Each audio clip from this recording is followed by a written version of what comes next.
이제 요한복음 5장으로 들어가겠습니다. 5장은 저에게 매우 중요한 장이고요. 또 제 설교의 18번 중에 하나가 5장에 38년 된 병자 이야기로 들어와 있어요. 그래서 남다른 은혜가 되는 메시지인데요. 함께 5장의 말씀을 좀 함께 나누어 보겠습니다. 먼저 5장 1절부터 17절까지는 묵상과 함께 제가 설교문도 밑에다 좀 놓았어요. 좀 설교문을 여러분들과 함께 나누는 그런 시간을 가져보도록 하겠습니다. 5장 6절을 저는 손구로 잡았어요. 예수께서 그 누운 것을 보시고 병이 벌써 오랜 줄 아시고 이르시되 내가 낫고자 하느냐.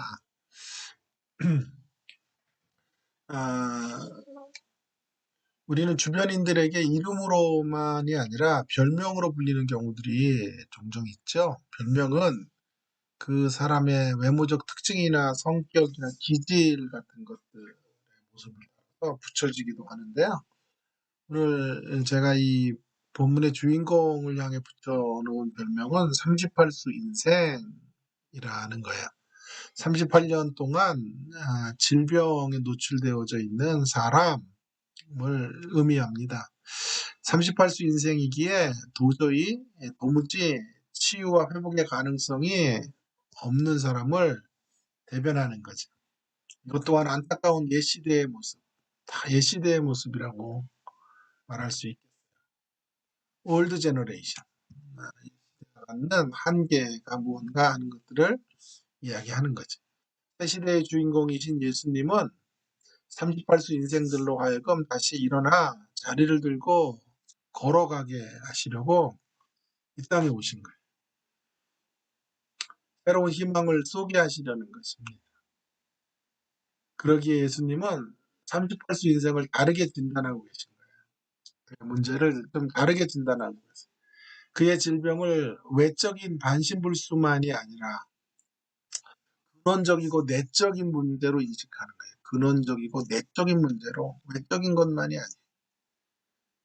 만약에 그저 외적으로 드러난 질병, 이것을 외적인 문제라고 한다면, 그것을 고치는 게 전부였다면 그냥 아무 말씀하시지 않고 고치시면 되는 것이에요.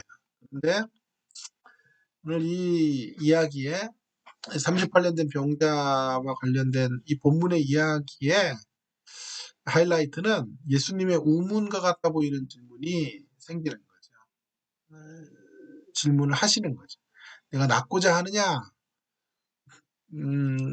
낫고자 하느냐라고 물으면 낫고 싶습니다. 이렇게 대답을 해야 되는데 그렇게 대답하지를 않아요. 그런 낫기를 원한다고 대답하지 않고 자신이 고침을 받으려고 언제나 자기보다 앞서가는 사람들이 있어서 오늘까지 여기 비참한 모습으로 치유를 기다리게 되었다고 신세 타령을 합니다. 그의 대답 속에 이제 그의 문제가 사실은 노출되는 거예요. 그의 대답 안에 있어요. 그게 분노이고 열등의식이고 피해의식 같은 것들이죠. 예수님은 그저 외적인 질병만이 아니라 그 안에 웅크려 있는 내면의 병, 마음의 병, 좌절된 꿈을 고치시려고 하신 것입니다. 그런데 38수 인생을 고치신 날이 여러분 안식일이었기 때문에 이게 또 안식일의 논쟁으로 이것들이 점점 확대되어져 가고 있어요. 자, 안식일의 논쟁에 대한 이야기로 가기 전에 우리는 여기서 이 38수 인생이 고쳐지는 이런 장면들을 통해서 그가 지금 있었던 곳이 어디인지를 다시 한번 확인해 보게 돼요. 그가 있었던 곳은 베데스다 연못이죠. 베데스다 목가라고 성경이 지금 말씀하고 있는데요. 베데스다라고 하는 곳이 어떤 곳인가? 굉장히 은혜스러운 곳처럼 생각이 되지만요. 결국 그렇지 않아요. 베데스다는 어떤 곳이냐 하면 베데스다의 법칙이 이끄는 것이에요. 베데스다의 법칙이 뭐예요? 늘 1등한 자에게만 치유를 준다는 거짓된 신화를 가지고 있는 거짓된 영의 가치관에 붙들려 있는 것이에요. 그리고 그 가치에 의해서 사람들이 이끌려가는 것이에요. 그것에 가장 열등의식이 심하고 가장 회복이 힘든 한 사람이 지금 고침을 받고 있는 이야기. 피해자로 자기를 인식하고 한을 품고 살았던 한 사람의 내면이 고쳐지는 이야기. 더 나아가서 그의 좌절된 꿈이 치료되는 이야기. 그 이야기를 지금 다루고 있는 거예요. 좀 이따 제가 설교문에서 그걸 더 한번 풀어보도록 하겠고요. 그런데 이 38수 인생을 고치는 날이 안식일이에요. 고치신 날이. 안식일에 병자를 고치는 것이 얼마나 심각한 분쟁을 일으키게 될지를 예수님께서 잘 아셨어요. 그럼에도 불구하고 안식일에 병을 고치세요. 정면 승부를 하시는 것입니다. 어떤 위협과 반대를 무릅쓰고라도 결코 양보할 수 없는 하늘의 진리를 이 사건으로 선포하시려는 의도 때문이에요. 예수님은 자신이 동등하신 하나님과 동등하신 분이라고 하는 것을 안식일의 주인이심을 분명히 보여주시려고 하신 거예요. 하나님과 동등한 안식일의 주인으로 자기 자신을 나타내 보여주시려고 하신 거죠. 안식일의 주인으로 예수님은 안식일의 본질을 되찾아주고자 하신 거죠. 안식일을 위해 사람이 존재하는 옛시대의 정신을 뛰어넘어 이제는 사람을 위하여 안식일이 있는 새 시대를 열어주신 거죠. 안식일의 핵심은 안식일의 법 준수나 규정 이행이 아니에요. 짙게 드리워져 있는 죽음의 어두운 그림자 속에서 죽음 전에 죽어가고 있는 사람들이 참된 안식을 누리는 자리로 초대되어져 영원한 안식 전에 안식을 누리며 살아가는 사람이 되는 것이에요. 쉽게 말하면 죽음의 세상에서 사람들은 죽어가고 있어요. 죽기 전에 죽어가고 있어요. 주님을 만나서 안식의 자리로 초대가 된 인생은 영원한 안식 전에 이 땅에서 하나님이 주시는 기쁨과 쉼과 안식을 누리는 사람이 되어야 하는 그런 자리로 우리를 초대하시기 위해서 주님은 안식일의 참 주인으로 오신 분이시다. 라고 하는 것을 성경이 지금 말하고 있는 거죠. 자, 제가 이 본문을 가지고 줄여 사용하는 이제 설교문을 하나 여기 이렇게 적어 놨습니다. 여러분들과 함께 좀 나누고 오늘 강의를 마치려고 하는데요. 말씀의 제목은 38수 인생 희망을 쏟아. 희망을 쏟아. 요한복음 1장 5장 1절에서 9절까지입니다. 문제 제기는 이렇게 간략하게 제가 읽어볼게요. 복음서의 기자들은 우리 주님을 하늘의 지혜로 가득한 분으로 스케치하고 있는데 그분이 가지고 있는 하늘의 지혜는 무엇보다도 그분이 던졌던 예리한 질문과 상대를 향한 허를 찌를 만한 답으로 여실히 드러날 때가 많아요. 가이사라 빌립보 지나가실 때 주님은 사람들이 나를 누구라 하느냐고 물으시고 드디어 너희는 나를 누구라 하느냐라는 질문들을 던지시고요. 그 질문에 대해서 이제 대답하시고 그 질문에 대하여 이제 날카로운 질문을 던지시는 그리고 그 질문에 대한 답을 주어졌을 때 주님이 또 그에 대한 응답을 하시는 이런 부분에서 하늘의 지혜들이 드러나고 또 가르마다 현장에 잡힌 여인 여러분들 아시죠? 너희 중에 먼저 돌로 치는 자가 죄 없는 자가 돌로 치라 하고 말씀하시면서 함정에 예수님을 빠뜨리려고 했던 바리새인들을 케오로 눕히시는 이런 장면들을 이제 보게 됩니다. 그런데 오늘 본문은 우리 본문에서 우리 주님은 참 어리석은 질문들을 던지십니다. 제가 질문을 던지는 부터 하는데요. 38년 된 병자인데요. 이 38년 동안 실패한 인생에게 오셔서 낫고자 하느냐라고 묻는 거예요. 그럼 38년 동안 매년 자신의 꿈을 회복하기 위해 처절한 몸부림을 치고 있는 인생에게 낫기를 원하느냐? 이 질문이 과연 이게 좀 온당한 질문이에요. 누운 것을 6절에 보시면 병이 벌써 오랜 줄 아시고 낫고자 하느냐. 여러분 병이 오래되면 지긋지긋해요. 병에서. 당연히 낫기를 원하죠. 그런데 참으로 어리석기 짝이 없어 보이는 질문을 주님이 던지시는 거예요. 왜일까요? 저는 이 질문이 굉장히 의도적인 질문이라고 생각해요. 음미해 보시면 그런데 이 질문은 결코 우문이 아니라는 것을 알게 돼요. 어떤 의미에서 가장 예리한 질문이에요. 자, 그럼 왜 주님은 이런 질문을 하셨는지를 이제 살펴보겠습니다. 의문을 이제 제기하고 그 의문을 푸는 방식으로 설교가 진행되고 있죠. 해답의 실마리는 우리 38수 인생의 답변에서 뭔가를 발견할 수 있어요. 뭐라고 대답하고 있습니까? 7절에 병자가 대답하되 주여 물이 동할 때 나를 못에 넣어주는 사람이 없어 내가 가는 동안에 다른 사람이 먼저 내려가나이다. 무슨 동문서답입니까? 낫고자 합니까? 라고 물으면 뭐라고 대답해야 돼요?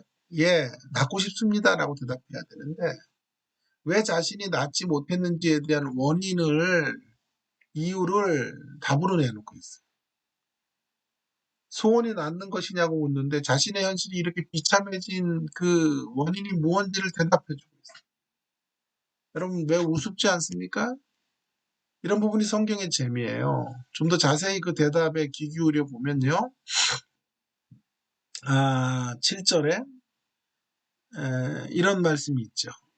주여 물이 동할 때 나를 못에 넣어주는 사람이 없어 내가 가는 동안에 다른 사람이 먼저 내려갑니다. 여기 제일 중요한 말이 먼저라는 말이에요.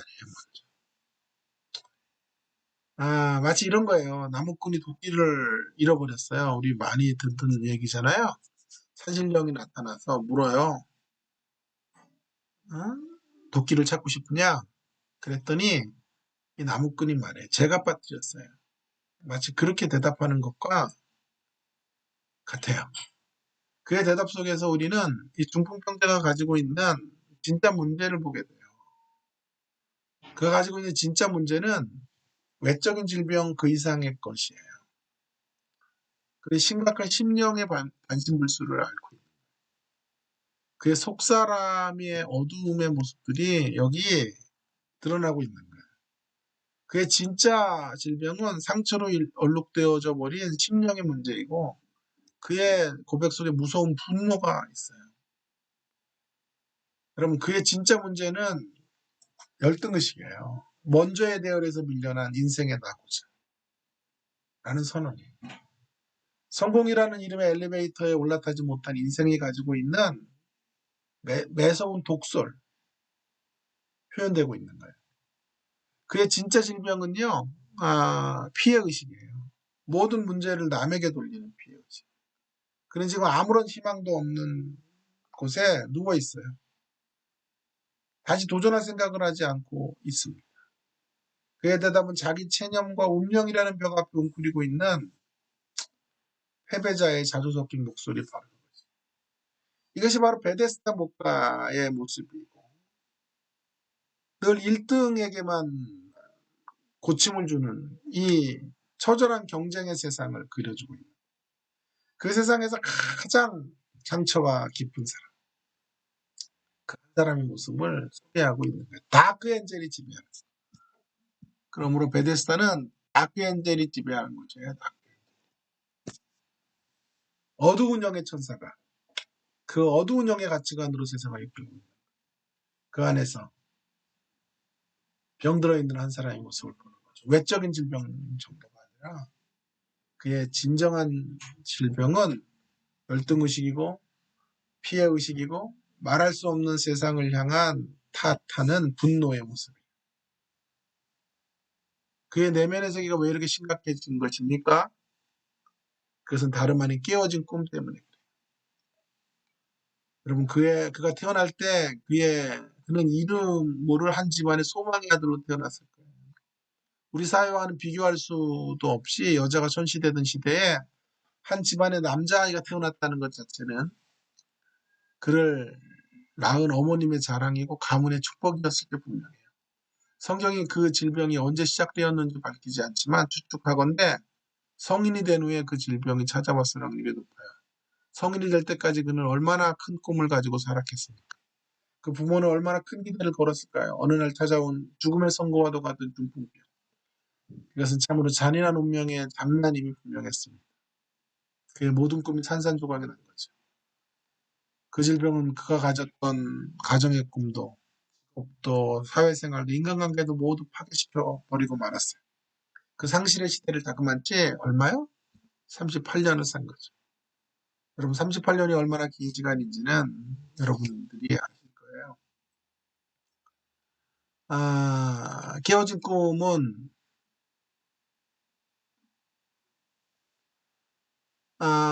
꿈들은 우리를 이렇게 절망의 나락으로 떨어뜨립니다. 깨어진 꿈에 익숙한 사람은 아직 이루어지지도 않은 사건 앞에서 희망을 갖고 절망을 끌어안다가 신음합니다. 인생의 관점이 부정적이고 패배적이에요. 더 잘나 보이는 사람들을 향해 이유를 알 수 없는 분노를 갖고 살아요. 이것이 바로 꿈이 깨어진 사람의 특징이죠. 꿈이 깨어진 주님은 바로 이 꿈이 깨어진 일그러진 한 형상을 너무 안타깝게 바라보고 있어요. 주님은 그의 외적인 중풍병으로 인해 꿈이 박살난 사람의 절망을 보고 계신 거예요. 주님은 지금 그 한 인생의 문제를 외적인 문제나 환경의 문제로가 아니라 문제로 접근하지 않으시고 그의 내부의 문제, 내적인 문제, 자아의 문제로 접근하고 계십니다. 주님의 질문의 진의는 너를 둘러싸고 있는 육신의 질병보다 더 무서운 적들에게서 치유받기를 원하느냐는 거예요, 사실은. 왜 그가 낫기를 원하는지 모르셨겠어요. 그러나 그 질문을 통해 그의 진짜 문제가 무엇인지를 들춰내려고 하신 거죠. 주님은 이 질문을 통해 지금 깨어진 꿈을 안고 살아가고 있는 한 인생이 그의 어두운 내면 세계를 직시하도록 하시기 위한 그 안에 있는 자기 학대, 그걸 들춰내려는 거예요. 아까 내 남편을 불러오라 막 동일해요. 용서치 못한 마음, 남을 탓하는 병든 심령, 현실을 운명으로 받아들이는 패배주의를 들추기 위해서 이 질문을 던지시는 거예요. 이것은 결코 어리석은 질문이 그렇기 때문에 아니에요. 깨어진 꿈에 대한 회복의 가능성을 믿을 수 있겠느냐라고 질문하죠. 우리는 이 질문 속에 담겨진 우리 주님의 마음을 읽을 수 있어요. 주님은 그에게 전인격적 치유를 주고 싶어 하십니다. 단순히 육신의 질병만이 아니라 좌절된 꿈으로 인한 상한 심령을 고쳐주기를 원하고 계죠. 그러므로 본문을 보면서 주님이 중풍병을 고치셨다.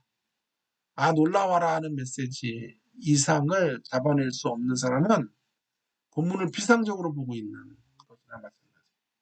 주님의 관심은 그가 갖고 있는 현실적 필요만이 아니라 그의 근본적인 필요, 리얼 니드를 만나기를 원하신 거예요. 주님은 그를 육신의 질병 없는 상태로 되돌리시는 것만이 아니라 그의 속사람을 강건하게 만들어주기를 원하셨어요. 잃어버린 꿈을 되찾아주기를 원하셨던 거죠. 그의 진짜 문제, 그의 진짜 질병을 진단하신 주님은 이제 드디어 그를 향해 이렇게 외치시는 거예요. 일어나 네 자리를 들고 걸어가라. 일어나 네 자리를 들고 걸어가라. 이것이 바로 주님의 치유의 선언입니다. 그분의 위험 앞에서 그는 자리를 들고 걸어갑니다. 할렐루야. 육신의 질병을 넘어서 육신의 질병을 고치는 모습으로만 보지 마시고요. 그의 꿈이 회복되고 있는 장면이에요. 꿈이 살아나고 있는 모습.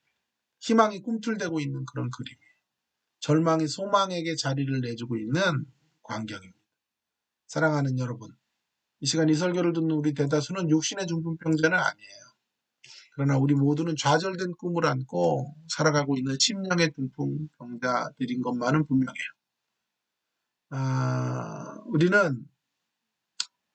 오늘 우리는 좌절된 꿈으로 인해 이렇게 오늘이에요. 오늘을 절교합니다.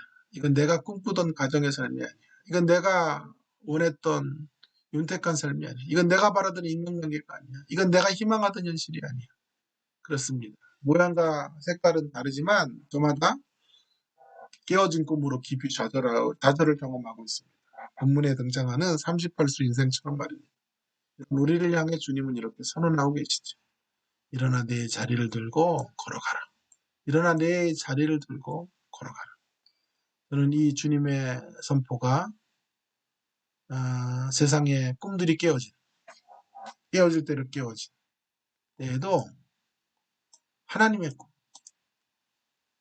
그분의 나를 향한 꿈은 결코 사라지지 않는다라는 음성으로 들립니다.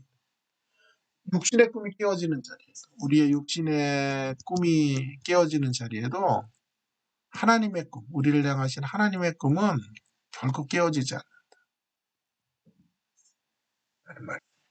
꿈을 붙잡고, 신자에게 중요한 건 우리의 꿈을 원하는 방식대로 이루는 게 아니에요. 주님의 꿈을 이루고 사는 거예요. 분명한 것은 이것입니다. 나를 향하신 주님이 갖고 계신 계획과 비전은 우리의 꿈들이 산산조각 날 때도 언제나 살아있습니다. 요셉이 그랬죠. 그의 개인적인 꿈이 다 사라지고 애굽의 종으로 팔려갔지만 그를 향한 하나님의 꿈은 살아있었기 때문에 그는 구원자가 됐고 역사의 가장 위대한 하나님의 역사를 이루는 하나님의 통로로 쓰여지게 된 것입니다.